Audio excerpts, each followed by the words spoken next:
All right, hello. It's 9 p.m. November 1st, 2020. We're in a new month, and we're in a much colder air mass. And welcome to this weather update. We've got a lot going on, and we're going to first start off with the showers and thunderstorms. There's a whole line of showers and thunderstorms that actually formed, and there were actually marine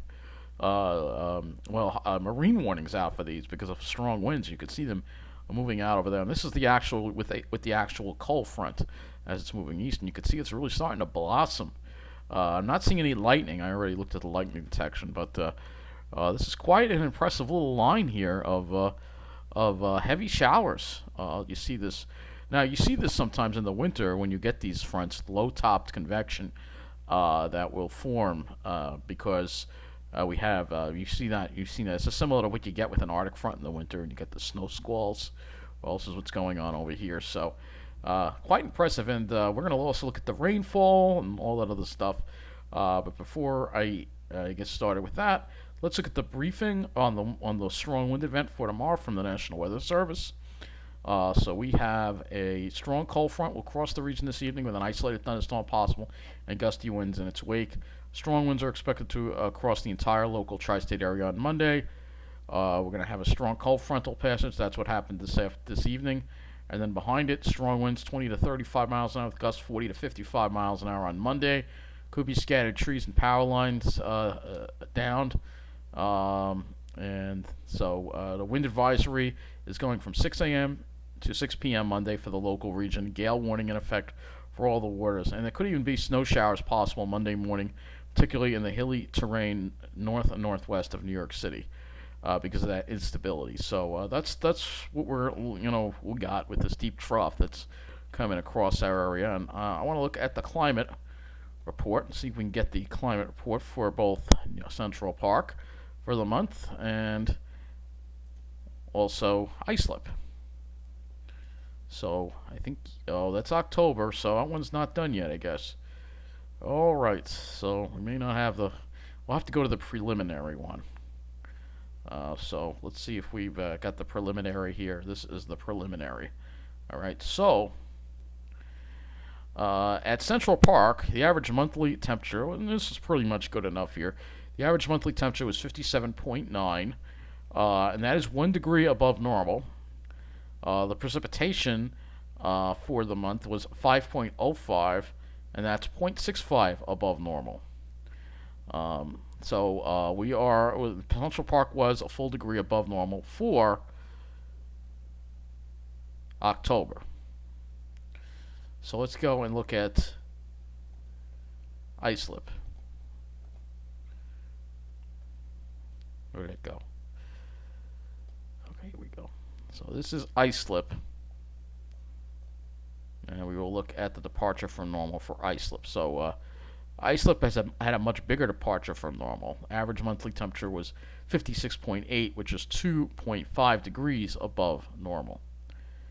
And they managed to hit 75 on the 7th and 29 on the 31st. All right, precipitation 4.89 inches. That's a whole inch and a tenth above normal. So wetter and warmer than we were supposed to have is pretty much the deal with when the full monthly weather summary comes up, we will take a look at that. So across our area right now, we're seeing those wind gusts now, 30 miles an hour at JFK, 30 miles an hour at Farmingdale, 35 miles an hour at Islip. So we're starting to see those wind gusts start, and we're going to start seeing problems due to the wind. And there were problems on the railroad, too, that I want to talk about as well, related to the weather, because it's just typical of what happens on the main line when we have adverse weather conditions. And I don't know if they have fixed it. Okay, they have fixed it, but there was a problem. Crews were troubleshooting a signal issue between Hicksville and Bethpage. So there were 10 to 15 minutes on the Ronkonkoma and Port Jefferson branches. So this was due to the weather. It was weather related. They did say weather related. Actually, they did say it here. Due to weather related signal trouble between Hicksville and Bethpage. So yeah, that's the kind of infrastructure we have here on the main line, susceptible to the weather. Meanwhile, the Babylon branch runs just fine because they get the good stuff there, and it just was built properly in the first place when they redid that Babylon branch. It's the way the main line should have been redone. Oh, a 47-mile-an-hour wind gust at the buoy, so some pretty strong winds out there. So let's take a look at the rainfall totals for today. Unfortunately, I'm happy to say the heat has been fixed, so that's very good. Let me actually move this up to get the rainfall totals. I'm happy to say the heat has been fixed. I don't know why no one else complained in my building, but I was able to call myself, and they weren't aware that the heat was not working properly. So luckily the heat is working properly again, which is good because it's going to get cold tonight. So 1.01 inches in West Hampton, 0.75 in Shirley, 0.53 in Farmingdale. Higher amounts out east. You could see that there were higher amounts. Got a 1.16 at East Hampton Airport. So out east got a little more rain than the rest of us. This is an erroneous number there on the south. Let's see how New Jersey did as far as their rainfall. They got about a half an inch to a 3/4 of an inch. Let's see. Waiting for it to load. All right, 0.64 at Toms River. See what Central Park did. Not as much in the city. They got a little less there, actually, there. Let's see if we can get that Central Park number. 0.40. So, yeah, not that much. A little less over here. But some areas did see an inch or more. And this one also on the South Shore and Bay Shore got 1.12 inches. So, yeah, more rain.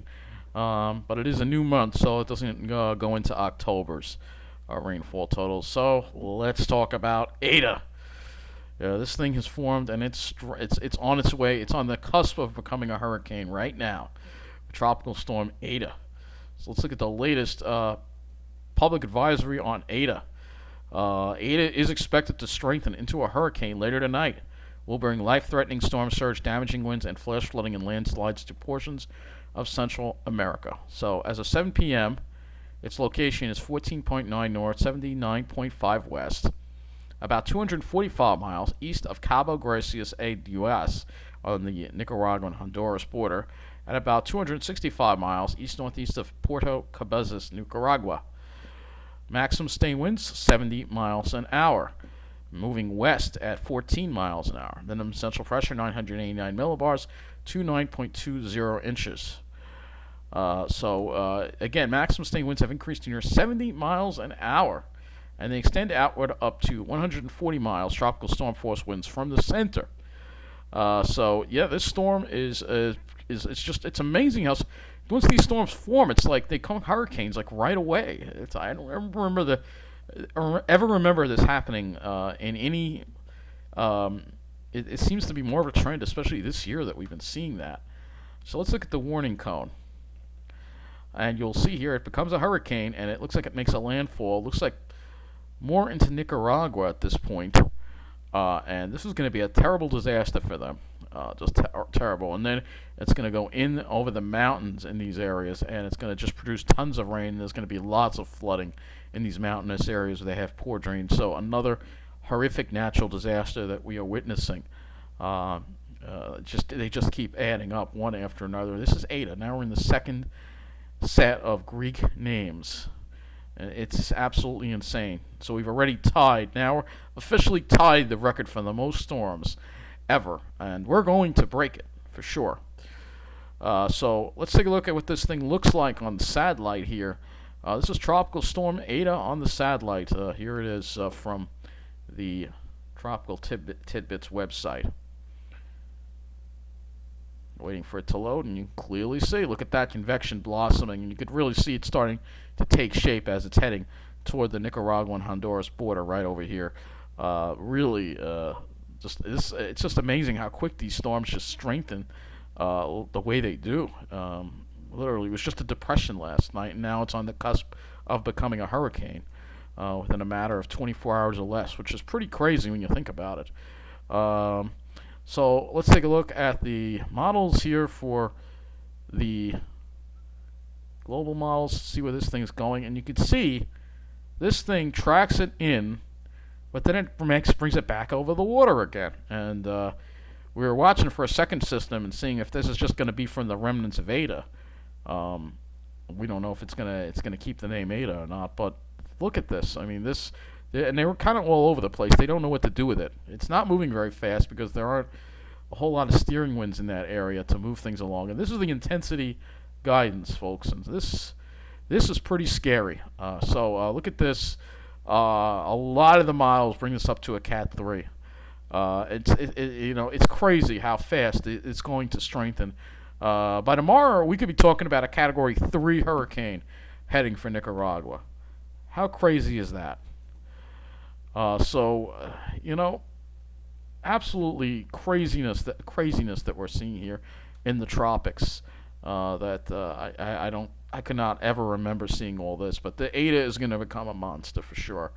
Another monster and another hurricane. That's pretty insane. It's pretty insane. So let's go look at the models and see how they're going to handle Eta. So we're going to first look at the Eta models, and then we'll look at, see if we can change this to get Central America in here. Should be able to get, I don't know if we can get a Central America one here. I don't see it. See South America, I don't see Central. We have the tropics. We'd have to use the Western Atlantic one. So I guess this is going to be the best one that we can use. And this is Eta right here. So let's. This is the GFS, by the way, 18Z GFS. And we're going to take a look at this. You can see it getting wrapped up. And look at it, curves south just as it about to make landfall. So it looks like Nicaragua might get the worst of this. Then it kind of just runs along the spine. And then there's a remnant low that kind of hangs around. And then look what winds up happening. Another system starts taking shape around Cuba. And then kind of tries to make its way up. And then this time it makes it, well, let's see, it pushes it east. Then it stalls it. Then it brings it as a major hurricane and pushes it south back toward Cuba again. And then back out into the Gulf. Fortunately, you can see we've got a high pressure system over us that's keeping us safe from this. Oh, but look, there's another system over there that forms. So, wow, that's all I could say. This is just craziness. So let's take a look at the wind here. We don't get the wind here on this one. Oh, there it is. Okay. So you get an idea of this wind field. And this is the GFS again. So you can see, look at it deepen. You know, yeah, there's a good chance it's going to become a Cat 3. And then it moves in and it kind of dissipates. But it's going to rain out over all these mountains and cause so much flash flooding. These are just terrible natural disasters that are going on. I mean, it's not just us; it's the whole world. We have what's going on in the Philippines with that other system that we have to talk about as well. So, in fact, if I go to this, I forgot the name of it already. If we back up here, we go to current storms. We have Goni, which is a monster. This thing was a monster. Super Typhoon Goni. I'll look up some information on that so you can take a look at that. Google it right here. Show you about Super Typhoon Goni. So Goni slams the Philippine, and strongest typhoon. The winds were this was the most powerful smashes into the record books because the maximum sustained winds were 195 miles an hour. That's right, 195 early Sunday before it slammed into Catanundas Island, home to more than 260,000 people. These are winds accumulate, so this is comparable to Super Typhoon Haiyan, which didn't occur that long ago. So this is going to cause such devastation, and we're going to need a Category 6, I think. I really do think we're going to need a Category 6. So let's get back to Eta. You're witnessing all this chaos because of climate change, and there's some people that just don't want to admit how serious this really is. Everybody's fixated on the, we don't get a... Or I'll have to use windy.com for some of the others, but...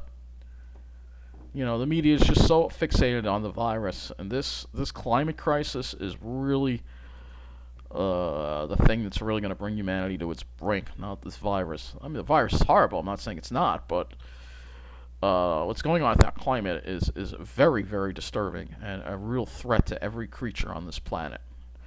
So let's go to the upper air here, and we're going to talk about this trough coming in. You can see there's that deep trough in the east, and luckily we can see Eta down here. So have this deep trough in the east, then it lifts out starting later Tuesday into Wednesday. Then we have this period of ridging in place, and a very strong ridge in the east, which is going to be very much above normal temperatures as we head into the weekend. And then there is some other tropical systems taking shape, and you can see because of that ridge over us, this is kind of like not allowed because you have this fast west to east flow. You don't have a trough here. You don't have a steep southerly flow, so these tropical systems luckily won't be brought up the coast, at least not for now. All right, but still, look at this. I mean, have you ever seen do a loop-de-loop like that? And I guess that would be theta. I guess that would be theta. So that would be we're just keep going here. It just doesn't end. So let's look at the European. And here we go again with the European. Look at that deep trough there coming in, and then the ridge. And then we can see that ridge. It's going to be very much above normal with such a strong ridge like that in place across the east. So back to the GFS. Let's go to the CONUS view, and we'll look at what things look like on the surface now.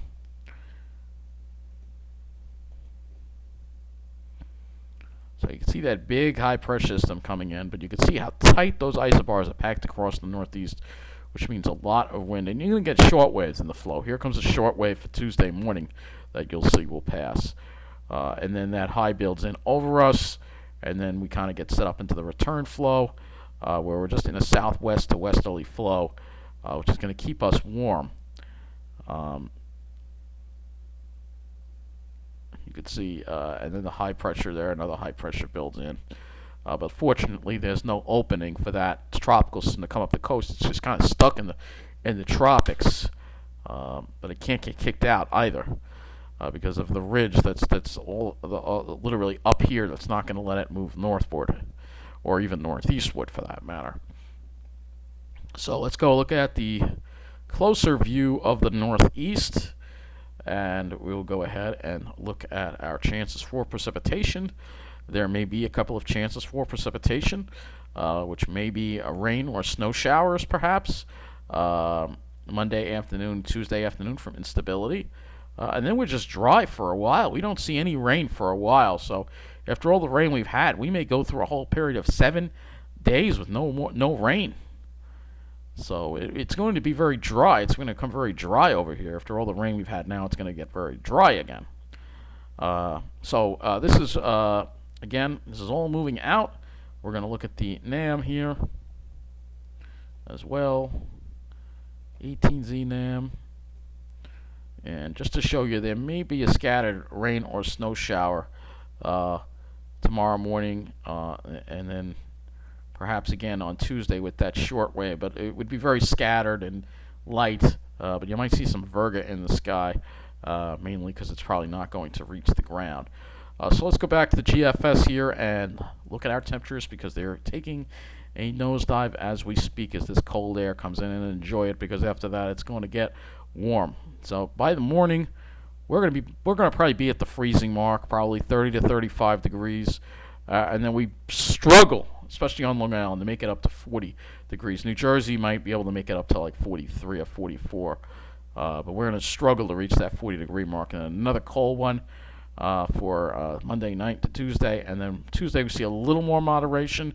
Temperatures maybe hitting 50 in Toms River, probably upper 40s on Long Island, and then here comes the warmth. So, well, still cool on Wednesday, though. It looks like Toms River might hit 60, but for us, we'll be close to average, I guess, mid-50s. And then the warmth comes in Tuesday. Thursday, you see we're in the low 60s, mid-60s Friday, Next weekend, upper 60s. We may be hitting 70 sometime, maybe it's on Sunday, and you can see we're going to just stay above normal for a while. Very warm conditions after that, very warm. And then we have to wait for the next cold front to come through, and then the temperatures will drop again. After that, sometime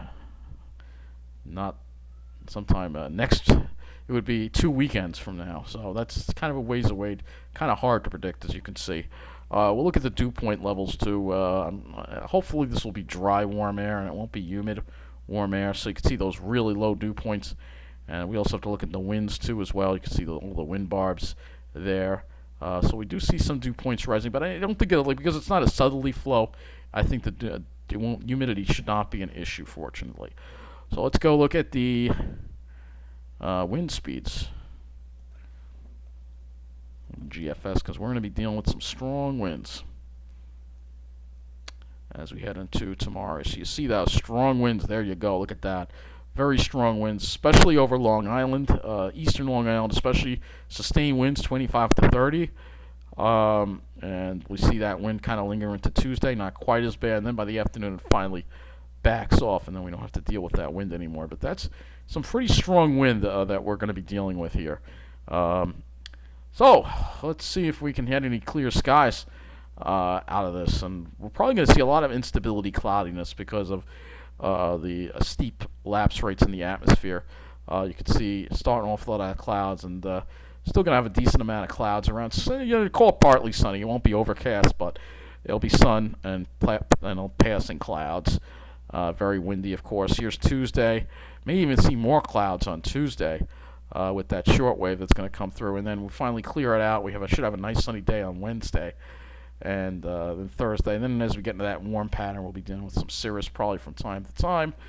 Let's go and take a look at the NAM as far as the cloud cover on that goes. Again, I want to use the 18Z. Okay, so here is the 18Z NAM. And you see you start off with the cloud. The clouds kind of pop up more over Long Island. It looks like New Jersey, not as much clouds over there on the NAM. You may actually be able to have a mostly sunny day in New Jersey, perhaps. For Tuesday, more in the way of clouds with that short wave coming in, I think. But we'll have to see. We may have a mostly sunny day for New Jersey. I'm going to see if this backs up, though, with the RGEM. And then I also want to look at windy.com and the URL, too, as we look at the winds again, and Eta. So here we are, Monday on the RGEM model. You can see a lot of instability clouding us. But again, it seems like it tends to get rid of it in the afternoon, especially in New Jersey. And then we have the next batch of clouds with that short wave on Tuesday. So let's go to windy.com.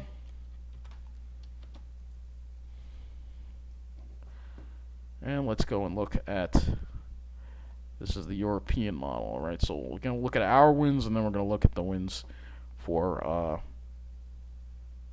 Eta. So as we head into tomorrow, you'll see noon, you can see these sustained winds up 30 miles an hour on the east end. And if we go and we change this to wind gusts, you'll see those wind gusts up near 50 perhaps. Worst the wind looks like it would be over Long Island. Let's move this to 3 p.m. in the afternoon where the winds get a little worse. 50 miles an hour so you're going to see some really strong wind gusts, and then it backs off. But yeah, they'll definitely be needing for a wind advisory tomorrow. There may be some scattered power outages, and of course problems on the railroad, probably on the main line. You see we're still dealing with some wind gusts on Tuesday as well. Perhaps the east end could still see wind gusts up to 50 miles an hour. So let's go take a look at the temperatures, or should I say the clouds, on this model. Look at the clouds on this. So this is this is what it looks like at 10 a.m. And you can see by 1 p.m. things start to clear out a little more over New Jersey. So you might be able to have a nice day, although it'll be very windy and stormy. Here's Tuesday. You can see the clouds and that short wave coming in. So let's move this back to winds and wind gusts, and we're going to go to the tropics and look at Eta.